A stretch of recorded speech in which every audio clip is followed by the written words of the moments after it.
Well, good morning. It is the appointed hour for the July 26th meeting of the MAPS 3 Citizens Advisory Board. It appears there is a quorum, and we have some members who may arrive shortly. Since we have a quorum, let's call the meeting to order. You have been furnished with copies of the minutes of our previous meeting on June the 28th. Are there additions or corrections to the minutes? It's been moved and seconded that the minutes be approved as submitted. Further discussion? All in favor say aye. Aye. Opposed, no. The minutes are approved. David, item number 3, the budget and obligations report. Yes, sir, Mr. Chairman. This is the budget and obligations report, and because of the ending of the fiscal year, we do not have the revenue and expenditures report, but we do have the budget and obligations report in your packet, and I'll try to answer any questions that you might have on that. Any questions? Of course, the revenue and expenditures report will come next month. We'll have 2 of them. Okay. Any questions on the material that's been submitted to us? Mike? No question. No question. Move that we accept the report. Second. It's been moved and seconded. We accept the report as submitted. Further discussion? All in favor say aye. Aye. Opposed, no. It is received. We're ready for item 4. David? Item 4 is recommend resolution approving change order number 1 and amendment number 1, MAPS 3 Convention Center, increase of $107,544, project M3-C003. This is the first change order and amendment for the Convention Center. Within the change order, there was some site mowing that needed to be done before the groundbreaking that the event that we had. And then the amendment portion of this, there's some foundation removals, and we had prices established within the contract when we bid this. We knew that we would have substation foundation removals, but we didn't know what the quantity was on that. And then we anticipated some foundation removals just like we found in the park. So as I said, those were previously priced, and then they're quantified and show up here as an amendment. This has been approved by the subcommittee. I'll answer any questions you might have. It's been moved and seconded that we approve the resolution as submitted. Further questions or discussion? Well then, all in favor say aye. Aye. Opposed, no. The resolution is approved. Welcome, Kim. Item number 5, David. Item 5 is recommend joint resolution approving change order number 4 and amendment number 4, MAPS 3 Upper Park, increase of $128,741.86. Project M3-P006/WC-0920. So within this change order and amendment, there are some credits. Item number 1 is a credit of almost $4,000. Item 2 for some pavement striping. Item 2 is some planting soil credit of $88,000. As they started the work out there, discovered that the soil is of much better character than what they anticipated in some areas where it was tested, so we were able to save some money there. The fountain jet wand finish modification.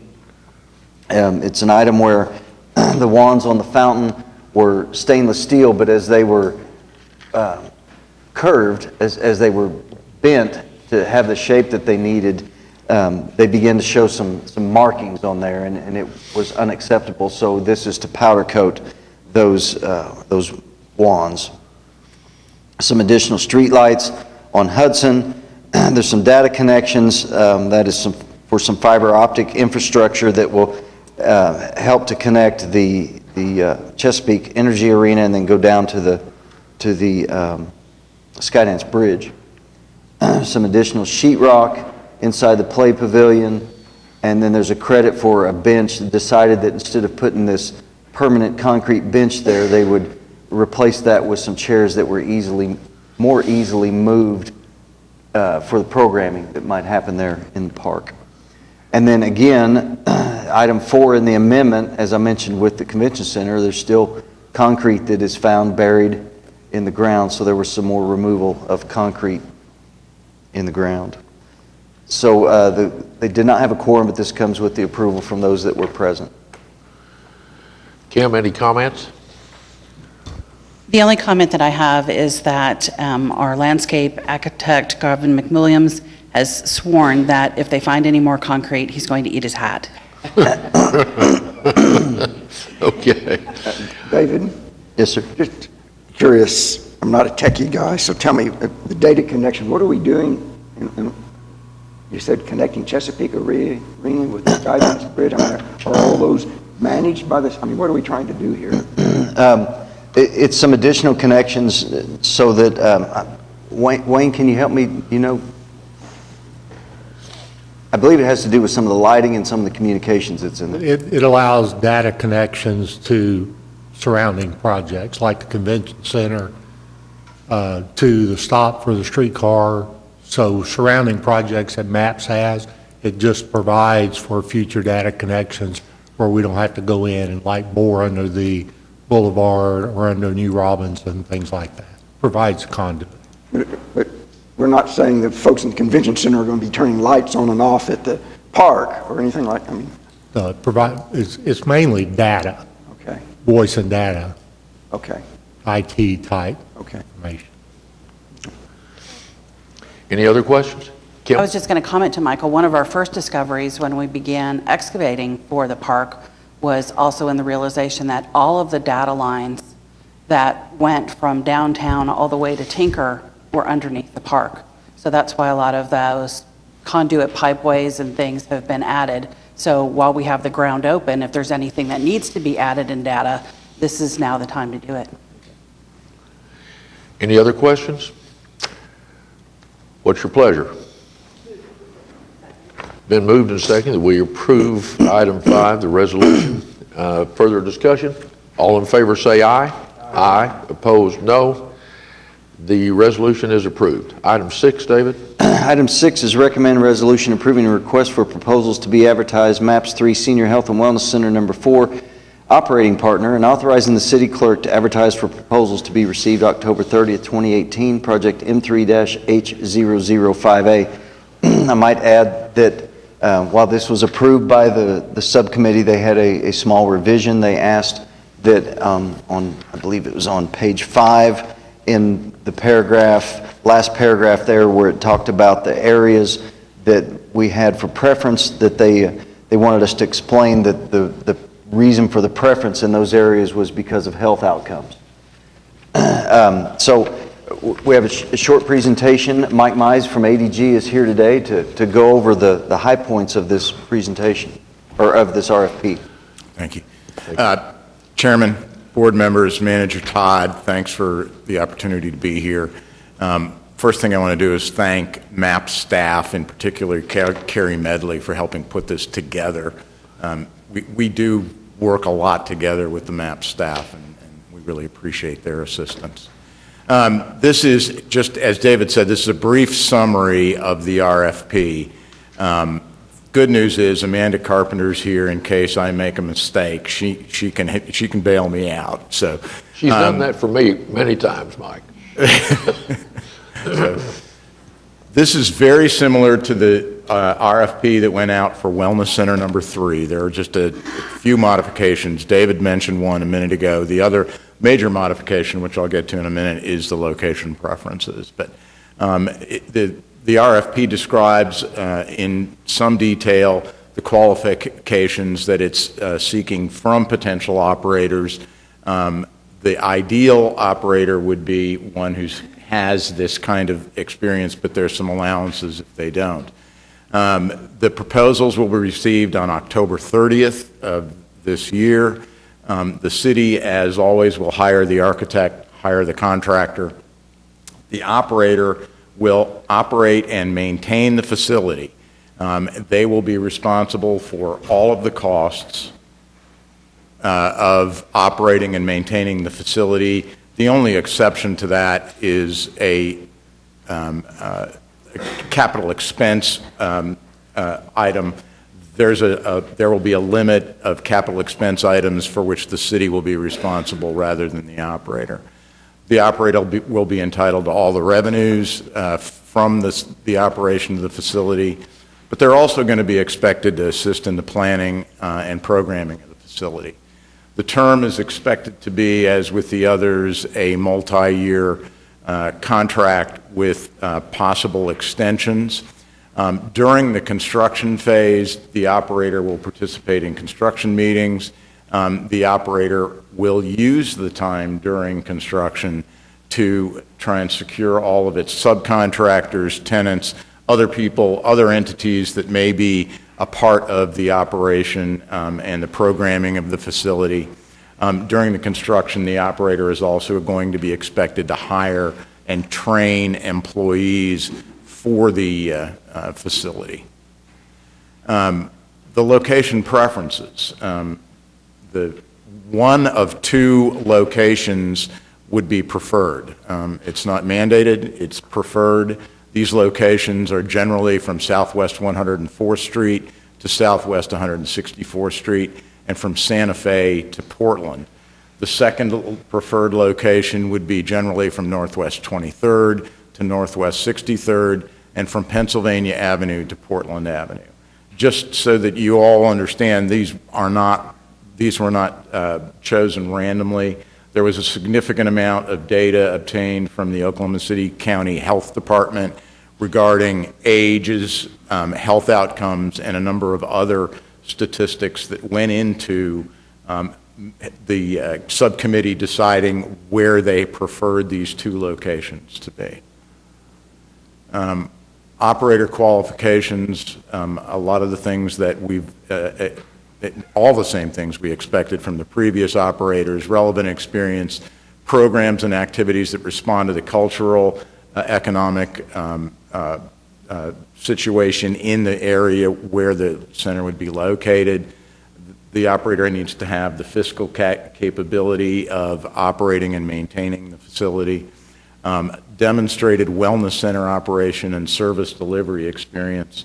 The ability to work cooperatively with the city is obviously going to be very important. The city will have some oversight of the operations going forward, so the ability to work collaboratively with the city will be very important.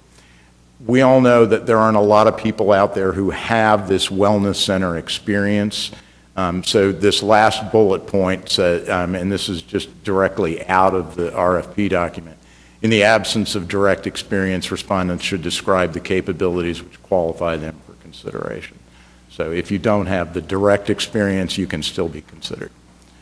They're going to be expected to provide a statement of qualifications, names of key personnel, professional organizations, the history, a business plan, which is one of the most important factors in this, just to show that they have thought through how this operation is going to function in a fiscal manner. They need to list a proposed fee schedule, and once again, this is lifted right out of the RFP. Chairman Dover from the subcommittee was really wanted to make sure that the operators recognize the fact that not all economic groups are able to pay for this. So the language in the RFP says they need to list an estimated proposed fee schedule for all programs, including a fee scale which would accommodate persons of all income levels. In other words, we want to make sure that all residents of Oklahoma City have an opportunity to participate. An explanation of the quality assessment process that they will use to ensure ongoing quality, their public and employee health procedures, and an emergency preparedness plan. The eventual contract will also have a lot of the standard city language relating to indemnification, insurance, certificate of non-discrimination, and a notice of equal employment opportunity. The evaluation criteria you have in here, they are the same criteria that have been used, frankly, for all of the wellness centers and give the interviewing team and the team that is going to make the final selection once proposals have been received and shortlisted, give them a more objective way of trying to determine who is the most qualified operator for facility number 4. And with that, I'll ask if there are any questions. I have one question. Does the operator have to be a single entity, or could it be a partnership of, say, 2 or 3 entities making an RFP to the city? It could be a partnership. Amanda, it would have to be some sort of legal entity, I believe. You want to?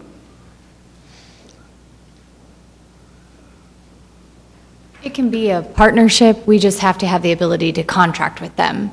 So either it would be a contract with, 3 parties, 4 parties, with clearly delineated services that each is to provide, or they could create a new LLC or contracting entity that we could enter into.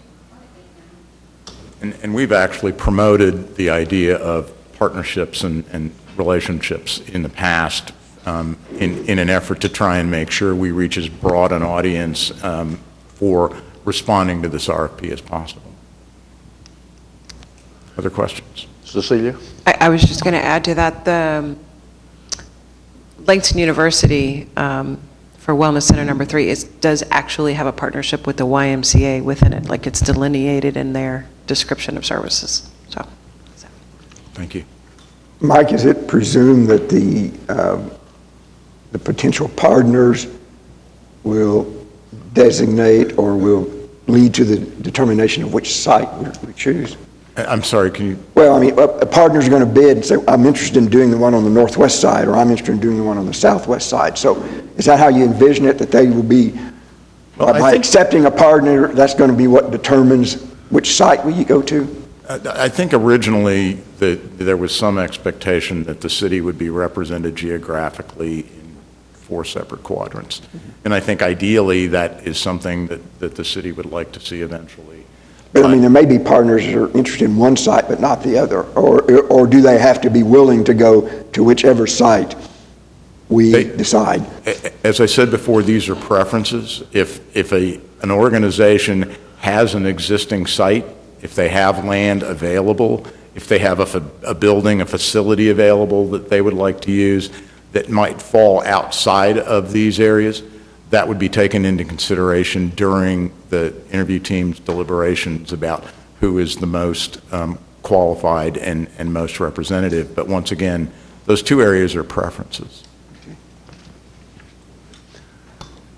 Bob? I'm just curious, is it anticipated that Center 4 is going to have a significant medical or medical and dental component to it? That was certainly part of number 2, and I'm not sure about number 3. It was not particularly with number 1, so I don't know how the partner would propose to deal with it like that. From our perspective, I believe, and from the city's perspective, we're looking for the most qualified operator. We do have very different centers with respect to Center 1 and Center 2. Center 3 is going to be different than either one of those. Center 4 could be totally different from the other 3, or could be very similar to the other one. The real challenge is it's up to the operator. I mean, we are out seeking operators to provide these kinds of services, and the focus that they have is really going to be up to them. Cecilia? I just want to add to that, it really is very dependent upon the provider, but also the area that they choose, right? The area of the city. And so, for example, the south location, the provider there actually was already offering that level of service to the community there. And so it was a natural fit, whereas the provider up north in Center 1, they were kind of starting from scratch, and so they didn't have that. So I can imagine that if you end up in one of these locations, and the 2 locations that are delineated, which actually probably gives some credibility to what Michael Dover said yesterday, is let's talk about why we ended up at these 2 locations. They have high concentrations of people that would be eligible to use these. And so if you don't have and if you have in one of these areas that do not have, say, a pharmacy or dental services readily available to this population, then I imagine we'd want to try to push a provider to maybe include that. One of the conversations that we've had with Center 3 and Langston University is the lack of Meals on Wheels, and maybe for the first time we add an actually functional kitchen, because that's a need on the east side. So it really is kind of that is probably some of the most important work that we do as a committee, is trying to convince providers to meet the need of whatever community they're servicing.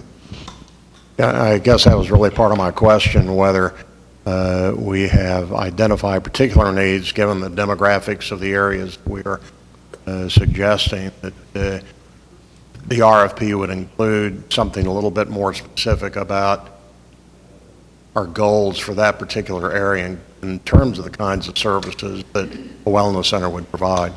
Well, because we have two different geographic areas, and because there is no mandate that it be in those two areas, the RFP is very general about that, but it does require that the operator provide services and programs that are appropriate to the area which they intend to serve. And one of the reasons that we leave that broad, and Amanda can attest to this, is we don't want to miss a provider because they're not interested in providing dental. So we don't want to not have a center. And you think about the bids for Wellness Center number 3, we have one bidder. So we don't want to make it so narrow that we don't have people applying. That's a very good comment. Thank you. Mike, another question for you. Given the success of Senior Wellness Center 1 and 2, are there any people from either of those centers that might serve on this committee for review? The people on that interview team, I think, are dictated by city policy. Is that not correct, David? Yeah, that's true, and it's listed in the RFP, and that's how we've done it with the other two. There could be some conflict in there as far as people that are Yes, so. maybe partners or consulting with them. I know that some people have called the operators from Wellness Center 1 and asked them for advice, so I would hate to have them in there. I understand that. David, one other question. Am I thinking about this correctly, that in the past, when we've had these interview committees, there's also been representation from the Citizens Advisory Board and from the subcommittee? Is that right? Yes, sir, there is. And so, Sue, there would be someone from the subcommittee who would be very familiar with the previous ones that would be serving on that, maybe not necessarily an employee there, but someone from that subcommittee that would be very familiar with it, I think, as well as staff. Yes, sir. Any other questions? I think just a comment, probably we all have this in our hearts, the concern about the business plan and making sure that it's something that's feasible and that it is flexible enough to allow the area that we're going to put this wellness center in. Because it seems like it's going to be hard to make money. And so I don't know how you connect with someone on a business plan like that, but I know there's entities out there that are willing to help.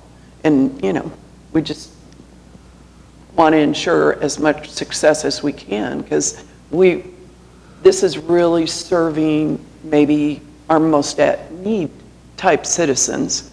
And we haven't been in that boat with the other things that we've done, and we've had some trouble with business plans. So, you know, rightly so, I appreciate the consideration given to your RFP on this. Other questions? Cecilia, anything else from the subcommittee? Not about that. Okay, right. Well then, we have item 6 before you. Shall we approve the resolution? With the amendment With the of amendment. adding the paragraph. Is there a motion? It's been moved and seconded that we approve the resolution as amended. Further discussion? All in favor say aye. Aye. Opposed, no. The resolution is approved. Item number 7, David. Item 7 is recommend resolution approving amendment number 2 to contract for engineering services with C.H. Guernsey and Company, MAPS 3 sidewalks, Phase 4 improvements, fee increase $54,000, project M3-W004. This is for sidewalk project.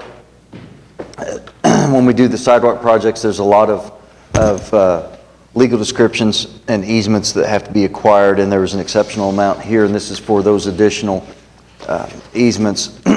So part of the process is to identify the easement. You have to write the easement in text, then you have to do a small drawing and prepare the document, and then they also contact the property owners and acquire those easements. So this is for additional easements, and this comes with the approval from the subcommittee. Been moved and seconded that we approve it. Are there questions or further discussion? All in favor say aye. Aye. Opposed, no. It's adopted. Item 8, David. Item 8 is recommended resolution approving change order number 4 and amendment number 6, MAPS 3 sidewalks, Phase 4, Project 1, improvements increase of $42,770, project M3-W004. This is something that you've seen before as far as the change order part during construction. Pull box replacements, there's 2 different kinds of pull boxes. Those are the boxes that are in the ground that are used for the wire connections for traffic signals. And then you might also note that there is a time extension on here, but it is at 0 cost to the project. And then on the amendment side, we have quantity adjustments, and remember, these are quantities that prices are already established, but we need more or less of a specific item. And this comes with the approval from the subcommittee. Questions? Move approval? Been moved and seconded, we approve it. Further discussion? All in favor say aye. Aye. Opposed, no. It is approved. Item 9, David. Item 9 is recommend resolution approving amendment number 4, MAPS 3 sidewalks, Phase 4, Project 2 improvements, increase of $16,250, project M3-W004A. Again, project under construction. This is an amendment, and it's completely quantity adjustments of $16,250. It comes with the approval from the subcommittee. Been moved and seconded that we approve this resolution. Is there further discussion? All in favor say aye. Aye. Opposed, no. It is approved. Item 10, David. Item 10 is recommend resolution approving change order number 13 and amendment number 12, MAPS 3 modern streetcar mainline increase of $269,429.27, project M3-S007. You may have noticed on your way down here that streetcar is under construction. There are several items on here on the change order. Again, a project that's under construction, and there's also an amendment piece to this. HVAC units and controls within the traction power substations that needed to be increased. Additional rail welds. I can, at your pleasure, I can go into detail on any of these. Signal head temporary, some foundation pads, additional pedestrian poles and streetlight foundations, manhole adjustments as we go through with the main line. It's amazing how many manholes are out in the street that you don't see until you start uncovering them or trying to work around them. Adjustments to the pole foundations. We're now complete with the overhead catenary system pole foundations, so that's good news, and we're essentially complete with the demolition of the streetcar line also. There's media player replacements, and that was a request through Embark. Modifications on some OCS foundations, and then some changes for some parking lot access. Then on the amendment side, we had some pedestrian poles, some manhole adjustments, OCS pole, and still part of that parking lot access issue. So we try to maintain access to all the property owners, and sometimes we have to go to some extraordinary measures to make sure that they can get in and we can still build the project. So as I said, if you have a particular question on one of these items, I'll try to answer that. Otherwise, there wasn't a quorum yesterday with the streetcar subcommittee, but those present did recommend this for approval. Any comments, Zane? Okay. It's been moved and seconded that we approve the resolution. Further discussion or any questions? If not, all in favor say aye. Aye. Opposed, no. The resolution is approved. That brings us to item 11. We have an important item of new business. Councilman Cooper's here with us today, and we are delighted to welcome you to your membership. I'll just remind everyone that an important part of the MAPS process of public involvement is that there's always a member of the city council that sits as a member of our Citizens Advisory Board, and we are delighted to welcome you to join us here. And thank you, Mr. Chairman. We appreciate it. Looking forward to working together. tell us a little bit about you. Well, I am a native of Oklahoma City, graduate of high school here, left to get my bachelor's and master's and doctorate degrees, and returned back to Oklahoma City and have been the senior pastor now serving the Prospect Church for 31 years. And so I'm excited to be home, of course, and working with MAPS and all the exciting things that are happening, even with all of the unexpected hurdles that have to be overcome. So I'm excited about it. Well, we welcome you and we're glad you're here. Thanks for being here today. Thank you. All right, David, any other new business? No, sir. Any member have a new business? All right, then. We're going to move to item 12, which is the subcommittee reports. I want to just briefly say, of course, any chair or vice chair can make any kind of a report that you want to make, and we hope that you'll do that and say anything that you want to say. I do want to say that an item that was discussed at all of the subcommittees included what to do with the excess money we have. And so probably no one has heard all of that, maybe the possible exception of Michael and me. But so you would not have the information from all of the subcommittees, just yours.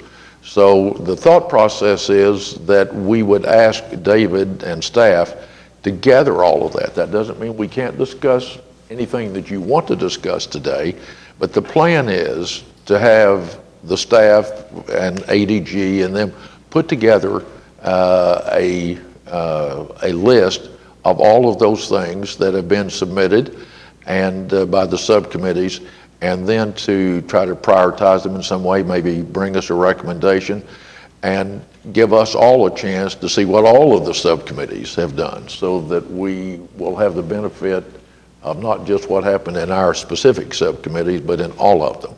And so we do not plan to take any action on that today. It's not on the agenda to take any action on it today.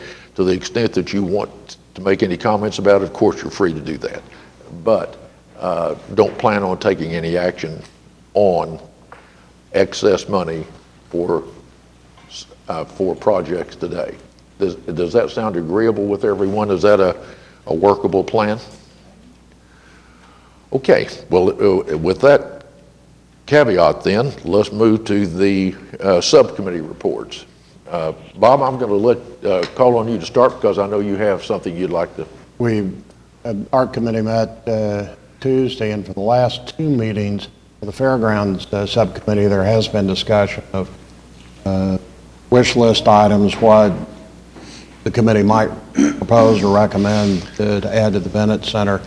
There are certainly a number of things that could be added, and Tim O'Toole, the Fairgrounds president, is a very strong advocate for additions to the Bennett Center and to the Fairground in general.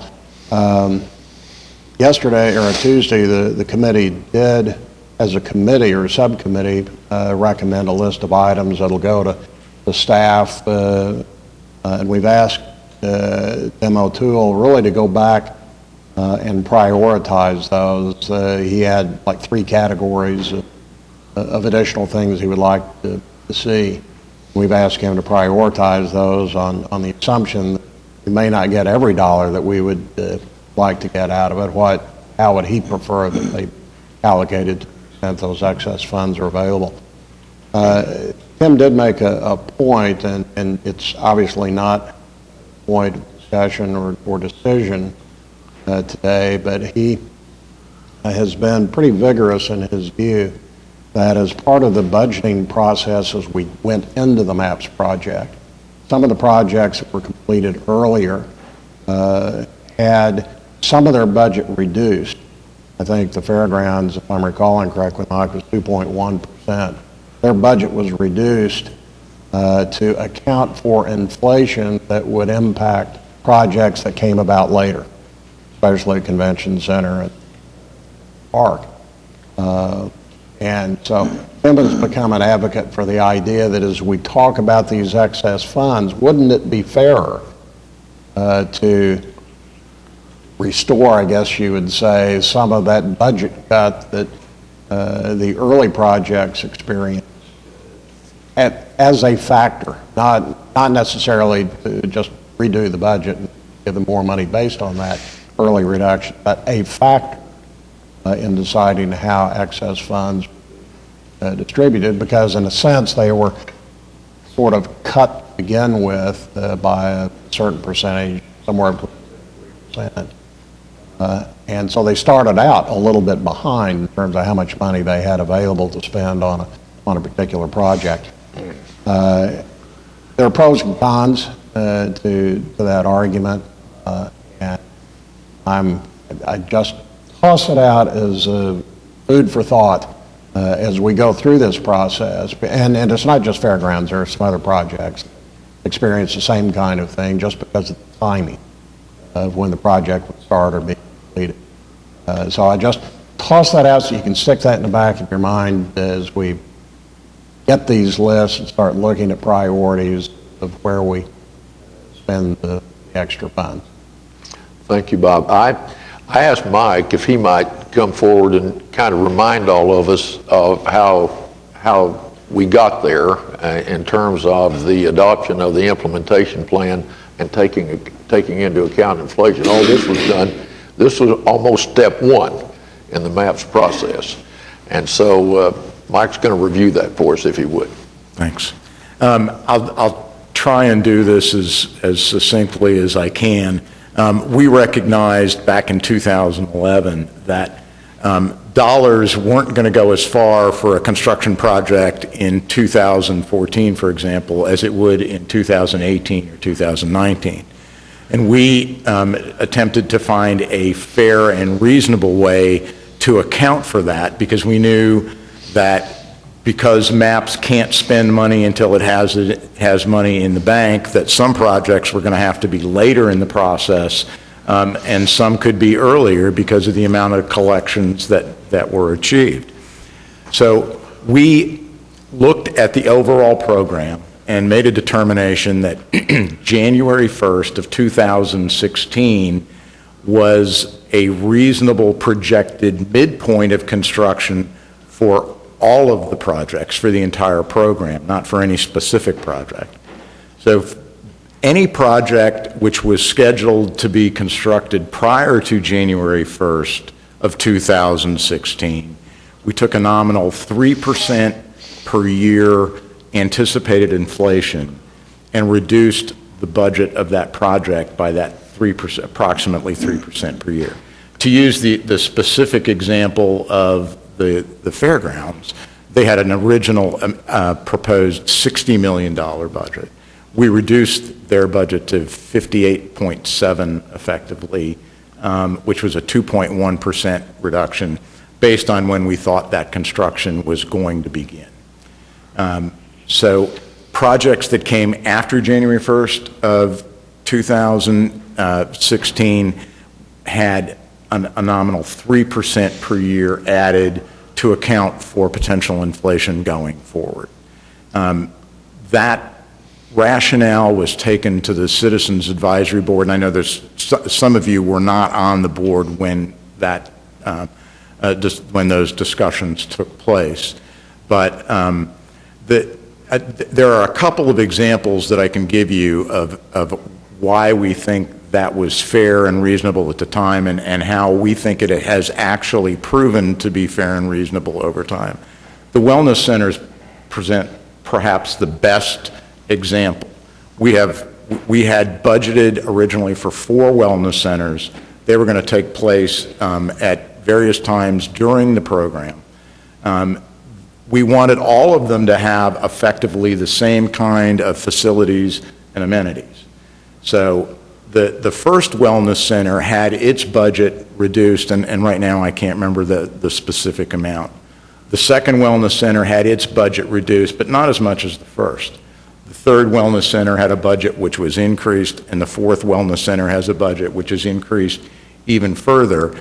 And based on where we are on wellness center number 1 and number 2, we believe that even though they are different facilities, they effectively have the same level of facility and amenities, so that from that standpoint, there's a great deal of parity or equity. The other example that I can give you is that if a project, and I'm going to pick on the Bennett Event Center again, had a construction start date of January 1st, 2016, its budget would have stayed exactly the same. And based on the statistics that we've obtained from the National Labor Relations Board, Engineering News Record, CPI, and a couple of other areas, if the Bennett Event Center, as it sits today, had started construction January 1st of 2016, its budget would have been increased by $1.3 million. But because of construction inflation over time, it would be exactly the same facility that it is today. So the Citizens Advisory Board, City Council approved and agreed with the philosophy and the execution of that. All of those numbers were put into the implementation plan, which was approved by the Citizens Advisory Board and by City Council. And we think it's proven to be a reasonable and fair way to have budgeted for these projects. Are there questions of Mike? Bob, any questions of Mike on that? No, I don't have a question. I just have a comment. I agree that process is very rational and very thoughtful. It nevertheless remains a fact, especially from Tim's perspective, that he had fewer dollars to work with in designing the building, and whatever was designed may have cost a little bit more had it started later, but from his perspective, there are amenities or features to the building that, had the budget not been cut, we could have budgeted for and built into the plan initially. And now that the center is essentially complete and functioning and raising money for us, his view is that some consideration should be given to the fact that amenities or features we would have liked to have budgeted for and included to begin with, but couldn't, ought now to be taken into account as we consider how to deal with the excess funds we have. Again, not to restore the budget per se, that's a useless exercise at this juncture, but to simply take that into account in deciding among the various priorities, assuming we're going to have more demand for the money than even we have in excess funds. Some decisions, very subjective, is going to have to be made about how to allocate those dollars, and which project gets how much, and for what. And Tim just wants us to keep in mind the fact that his legs were cut a little short to begin with, in his view, as we began the project. So he wants a stilt or something to get back up to where he would like to. Anyone else? Mike, thank you for that presentation. Thank you. I'll just say, structurally, that plan, the implementation plan, and the process that Mike described was approved by the council. So if we were going to do anything any differently, that would have to go back to them for any change. Bob's suggestion that we take that into account in our consideration certainly is a valid one, and each one of us can do it individually as we feel appropriate, as we hear these, as we try to decide on the priority for that, what we wonderfully call the excess money. All right. Any other subcommittee want to be heard? Yeah, Cecilia. First of all, I am excited to hear the concept of extra money. I don't know what that means in my world. In education, I never get a pool of money for people to fight over, so it's pretty awesome.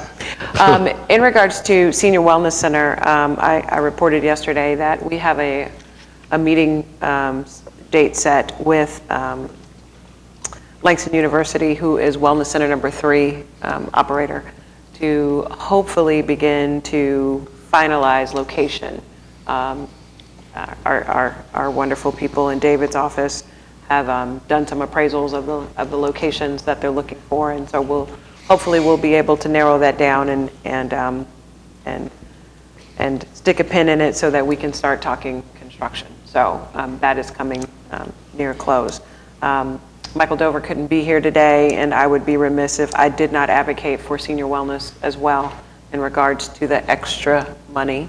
There are members of our subcommittee who are pretty adamant that they feel like once we construct 4 centers, that because of just the sheer mass of the geography of Oklahoma City, that there will be some communities who are left out. And so that the addition of a 5th wellness center would go a long way in servicing a need.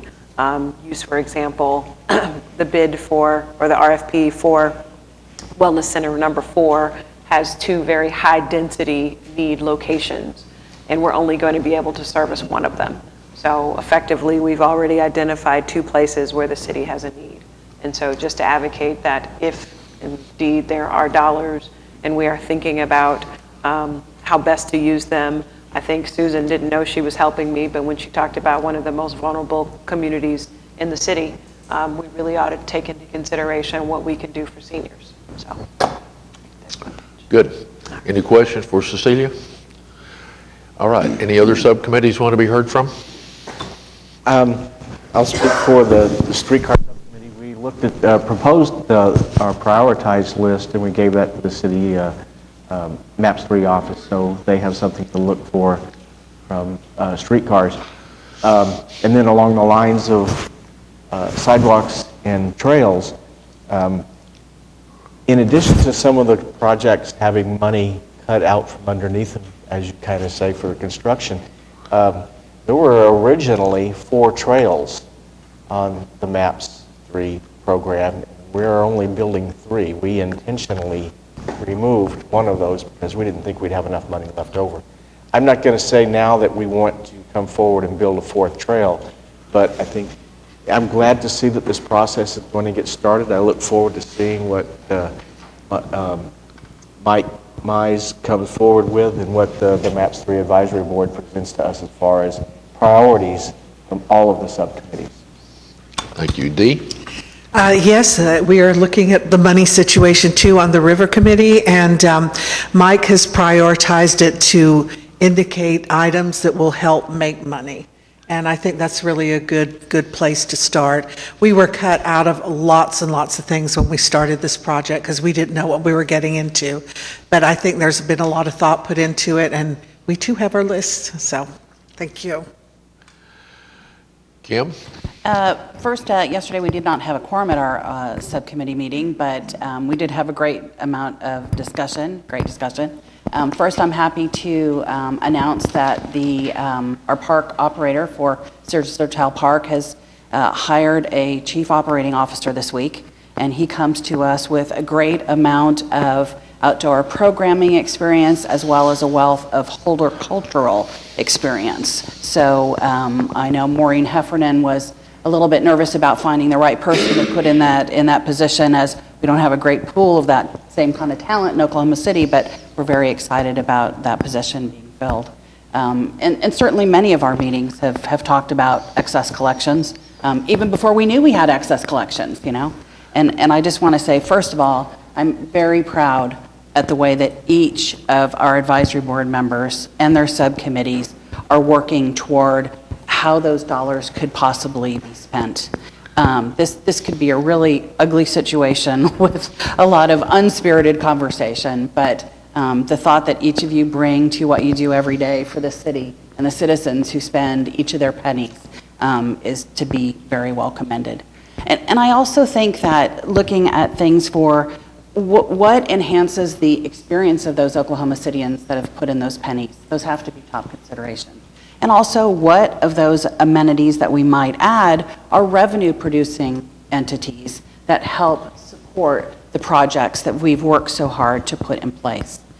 Because it only makes sense, whichever projects those are. And then third of all, I guess this message might be more toward council, and maybe Councilman Cooper could take this forward, but I hope there's a MAPS 4.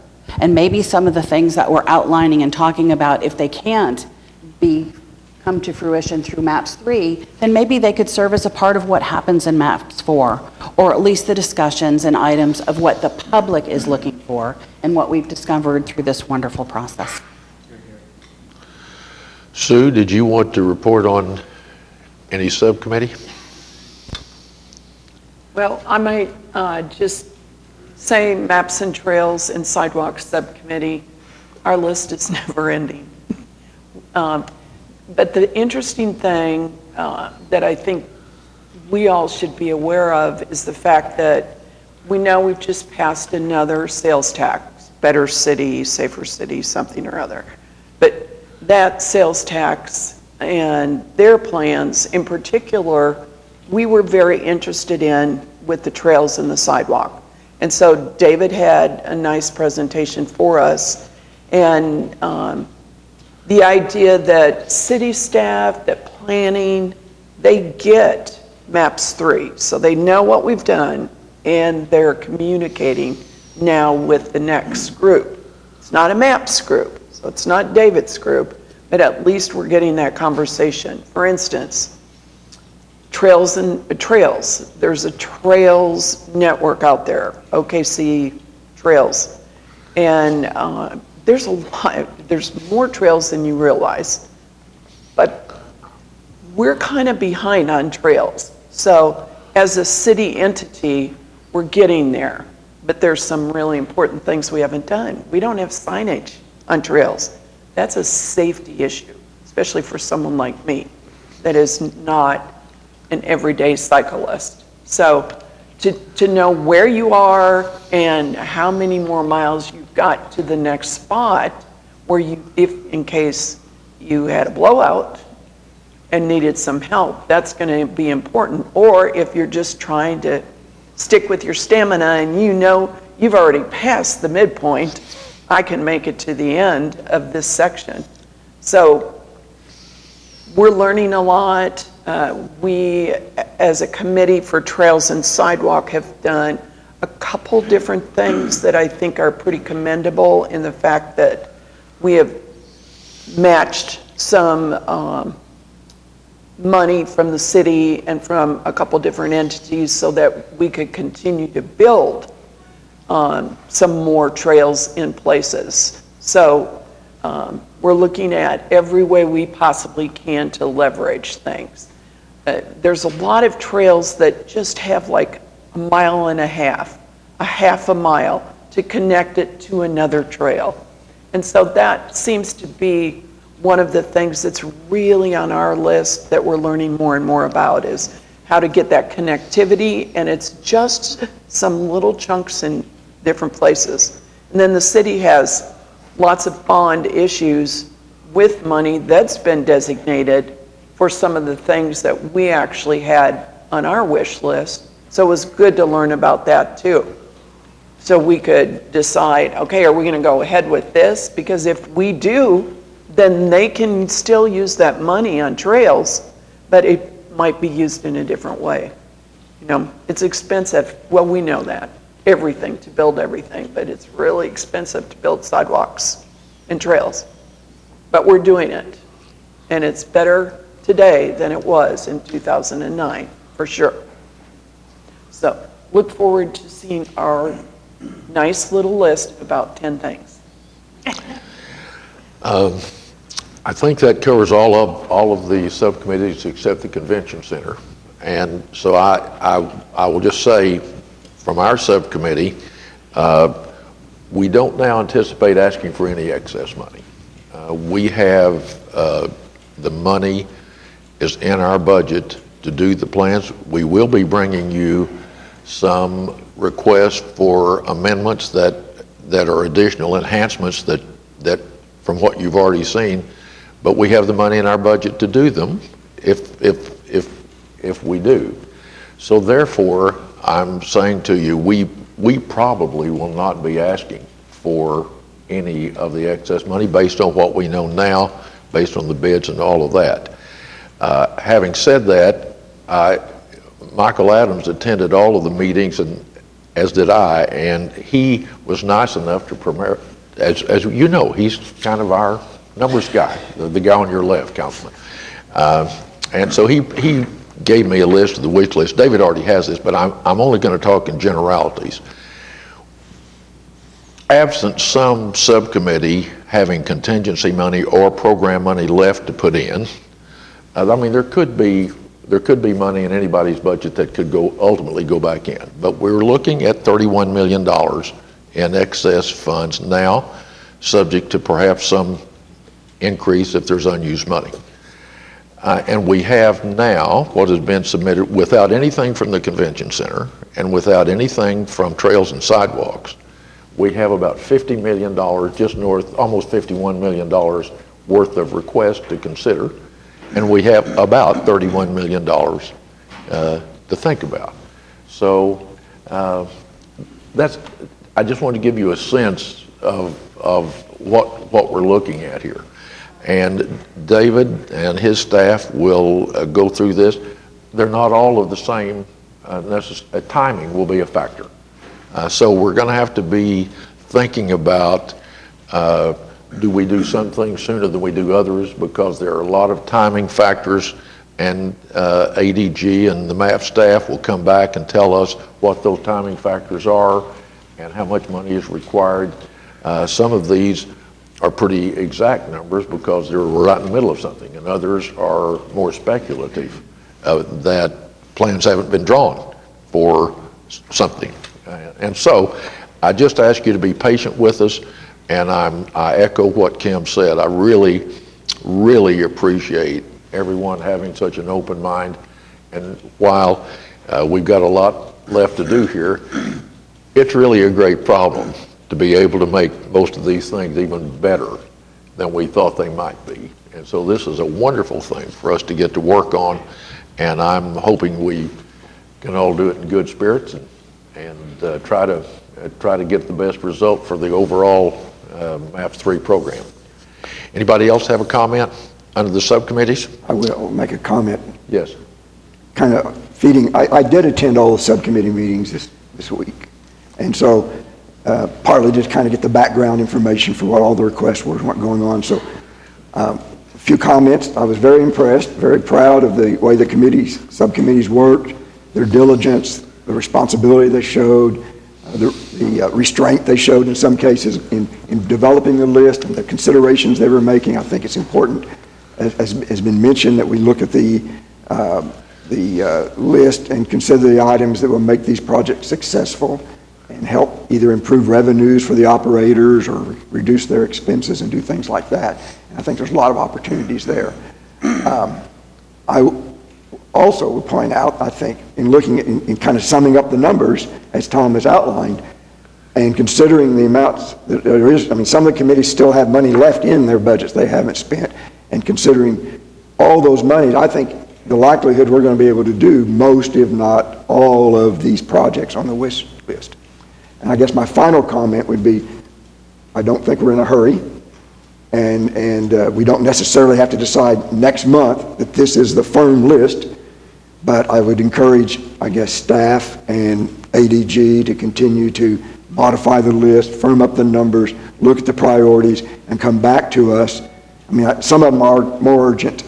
I mean, no, maybe not a higher priority, but some of them are more urgent. I mean, obviously, streetcars are under construction, and so if there's stuff that they need to finish up their project, it ought to be done probably while those contractors are here, and not have to remobilize later and try to do some of those things. So that may be a more urgent item, maybe not necessarily the highest priority, but something more urgent, and some of those types of things. And so I think I said that, I don't know that we're going to necessarily decide in the coming months that this is the exact, where all the money is going to go and how it's going to go, but I think it's evident that we should be able to address most of these problems.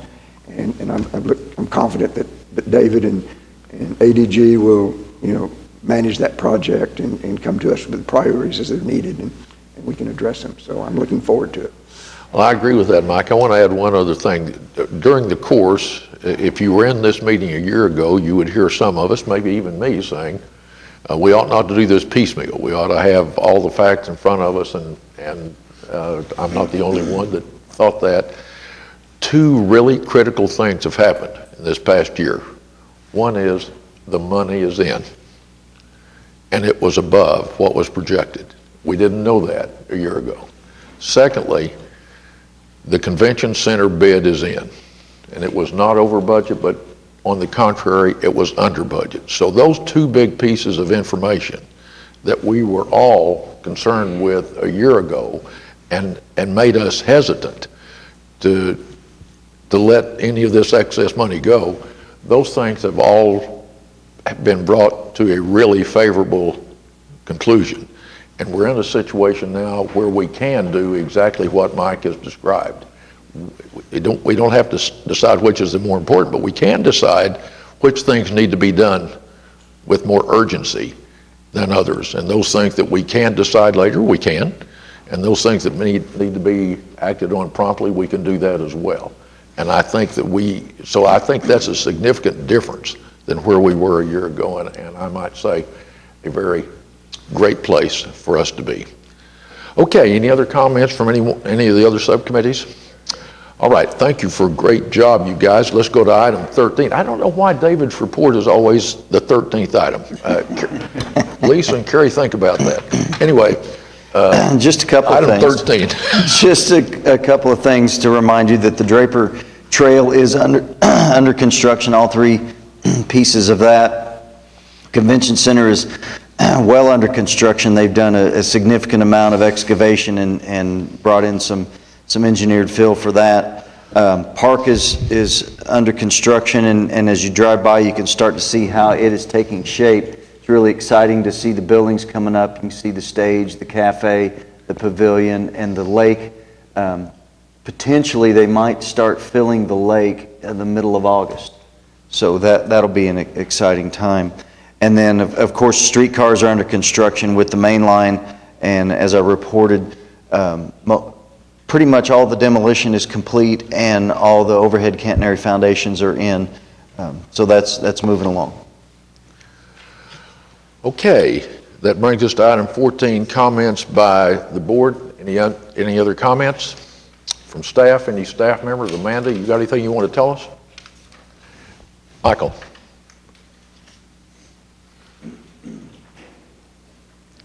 You're going to get tired of seeing me this morning. I'll try to be brief. I just want to introduce a couple of ADG employees whom I don't think most of you have met before. Melanie Draper will have minimal involvement in the MAPS 3 program going forward. But I also want to introduce Jason Cotton, who was just recently named Director of Program Management at ADG. And as time goes on, Jason will be working with me closely to spend more and more time, particularly on the MAPS project. So, thank you. Thank you. Well, I want to introduce someone as well. Carolyn Rowland, would you stand up? Carolyn is a recent graduate of McGinnis High School, and she's working as an intern here, and we welcome you to your first MAPS 3 Citizens Advisory Board meeting. Have a great summer. All right, any other comments from citizens who are here that would like to be heard?